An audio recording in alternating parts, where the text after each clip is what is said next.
हृदय रोग का खतरा कम कैसे करें? हमें हृदय रोग है या नहीं और इसके सिम्टम्स का पता अटैक आने से पहले हम कैसे करें? क्या ऐसी चीज़ करें जो हम अलर्ट हो जाए कि हाँ प्रॉब्लम शुरू हो गई है, अब हमें ट्रीटमेंट कराना चाहिए। धमनियों की दीवार कमज़ोर है या नहीं, इसे हम थंब टेस्ट के द्वारा पता कर सकते हैं। थंब टेस्ट आपको ऐसी बीमारी से बचा सकता है जिसके सिम्टम्स का पता नहीं चलता है। पहले जान लेते हैं कि एओर्टिक एन्यूरिज्म क्या होता है। धमनियों की दीवार कमज़ोर हो जाने के कारण उनके बढ़ने को एन्यूरिज्म कहा जाता है। कई बार इससे इंटरनल ब्लीडिंग का खतरा बढ़ जाता है। अमेरिकन जर्नल ऑफ कार्डियोलॉजी में पब्लिश रिसर्च रिपोर्ट के अकॉर्डिंग अंगूठे और हथेली किया जाने वाले टेस्ट से इस बात का साफ पता लग जाता है कि इंसान को एओर्टिक एन्यूरिज्म बीमारी का कितना खतरा है। आमतौर पर एओर्टिक एन्यूरिज्म का पता लगाने के लिए अल्ट्रासाउंड किया जाता है। फूली हुई धमनियां इस बीमारी के होने का खतरा है। एक नॉर्मल इंसान की जो धमनियां होती हैं फूली हुई नहीं होती हैं, बट एओर्टिक एन्यूरिज्म के जो पेशेंट होते हैं उनकी धमनियां फूली हुई होती हैं। तो अब अचानक से तो कोई इंसान टेस्ट नहीं कराता है कि उसे कोई प्रॉब्लम है, तो इसका एक छोटा सा थंब टेस्ट है। अगर आप ये करते हैं तो आप इस चीज़ को लेकर अलर्ट हो जाते हैं। और इसे कैसे किया जाता है? सबसे पहले हाथ के पंजे को खोलें, अंगूठे को सबसे छोटी उंगली तक धीरे धीरे लाने की कोशिश करें। अंगूठा हथेली के बीच तक आता है तो इस रोग का खतरा कम है। कब बढ़ता है ये खतरा? अंगूठा छोटी उंगली की सीमा के बाहर निकल जाए तो एओर्टिक एन्यूरिज्म का खतरा ज़्यादा हो सकता है। हड्डियों के लंबे होने और जॉइंट्स के नरम पड़ने से ऐसा होता है। इस टेस्ट से अधिकांश लोगों की बीमारी पकड़ी गई है। इस टेस्ट को येल यूनिवर्सिटी के प्रोफेसर जॉन एलिफ ने विकसित किया है।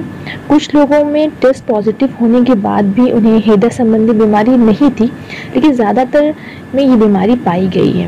उन लोगों को कराना चाहिए जिनके परिवार में किसी सदस्य को ये बीमारी हो चुकी है। शोधकर्ता इस बीमारी को साइलेंट किलर कहते हैं क्योंकि धमनियों की दीवार डैमेज होने से पहले मरीज को इसका एहसास तक नहीं हो पाता। ये बीमारी एक इमरजेंसी सिचुएशन को पैदा करती है। कई बार ऐसा होता है कि आप इसमें धमनियाँ आपकी फूल जाती हैं, जिससे कि आपको सांस लेने में प्रॉब्लम होती है और इंटरनल ब्लीडिंग होती है, जो कि आपको किसी तरीके से पता चल ही नहीं सकता। एक थंब टेस्ट है जिसे काफ़ी प्रोफेशनली इस चीज़ को प्रूव किया जा चुका है कि अगर आप थंब टेस्ट करते हैं तो आपको ये पता चल जाता है कि आपको एओर्टिक एन्यूरिज्म है कि नहीं, यानी कि आपके हार्ट में इंटरनल ब्लीडिंग हो रही है, यानी कि आपकी जो धमनियाँ हैं वो फूल गई हैं। आप जब थंब टेस्ट करते हैं और आपके का अंगूठा आपकी छोटी उंगली से बाहर निकल जाता है तो आप फट से अलर्ट हो जाते हैं और आप अल्ट्रासाउंड कराइए। अगर आपको प्रॉब्लम है तो फिर उसमें ट्रीटमेंट होता है, और अगर नहीं है तो कोई प्रॉब्लम नहीं है। तो ज़्यादातर केसेस में ये देखा गया है कि जिन लोगों का थंब टेस्ट कराया गया है, उनका थंब टेस्ट पॉजिटिव होने के बावजूद भी उन्हें हृदय की कोई बीमारी नहीं थी। बट ज़्यादातर केसेस में देखा गया कि थंब टेस्ट लिया गया उन्हें ये बीमारी थी। तो सही टाइम पर बीमारी का पता चल जाने से की लाइफ बचाई जा सकती है और सही इलाज किया जा सकता है। इस वीडियो में मैं आपको ये नहीं कह रही हूँ कि थंब टेस्ट आपने किया खुद से और आपका अंगूठा अगर आपकी छोटी उंगली से बाहर निकल रहा है तो आपको ये बीमारी है, नहीं। मेरा इस वीडियो में आपको सिर्फ ये बताना है कि अगर आप थंब टेस्ट करते हैं और अगर आपको ऐसी कुछ दिक्कत दिखती है कि आपका छोटी उंगली से बाहर जा रहा है तो आप एक बार अल्ट्रासाउंड करा लें, क्लियर हो जाएगा।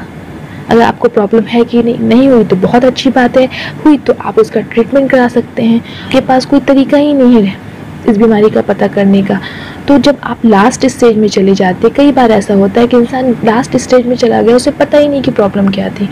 तो ये एक बहुत अच्छा टेक्निक है कि उस एओर्टिक एन्यूरिज्म को जानने का। इसमें कोई नुकसान भी नहीं है इस टेस्ट में कि आप करते हैं तो आपको कोई बहुत नुकसान हो रहा है, कोई खर्चा नहीं है, कोई नुकसान नहीं है। तो इस टेस्ट को करने में कोई बुराई नहीं है। बिना कारण के तो अल्ट्रासाउंड कराएंगे नहीं, लेकिन जब थंब टेस्ट में ये चीज़ पॉजिटिव आएगी तो आप अल्ट्रासाउंड करा के इस चीज़ को कंफर्म कर सकते हैं और अपना सही इलाज करा सकते हैं। आई होप कि आपको मेरे इस वीडियो से कुछ हेल्प मिला।